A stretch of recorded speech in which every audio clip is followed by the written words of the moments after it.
ہے کہ آپ کچھ بھی کر لیں، یہ جنگ آپ ہار چکے ہیں۔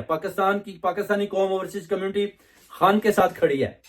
اب جو اسد کیسر صاحب کہتے ہیں جی کہ اپنا عوام کو چاہیے کہ ادھر ہی بیٹھ کر دھرنا دے دیں، یعنی احتجاج کو دھرنے کی صورت میں بدل دیا جائے۔ اگر دھرنا دیں گے تو اس کے برعکس اس حکومت پر پریشر پڑے گا اور ہو سکتا ہے کہ وہ خان صاحب کو ریلیز کر دیں۔ اگر خان صاحب کے اوپر تشدد کسی قسم کا ہوا یا کیا گیا تو پھر ان کو یہ پتا ہونا چاہیے کہ پورے پاکستان سے عوام باہر نکلے گی اور ان کا بھرپور مقابلہ کرے گی اور خان صاحب کو ہر صورت میں ریلیز کروائیں گے، کیونکہ خان صاحب کو آپ نے غیر آئینی طریقے کے ساتھ اندر رکھا ہوا ہے۔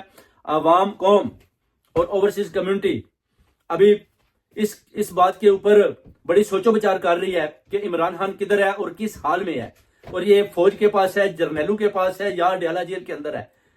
لوگوں نے بڑے قسم کے پیغامات اندر سے دیے ہیں کہ خان صاحب کو ڈیالہ جیل سے بھی کہیں اور کسی اور جگہ پر موو کر دیا گیا ہے۔ یہ بات بھی بار بار سامنے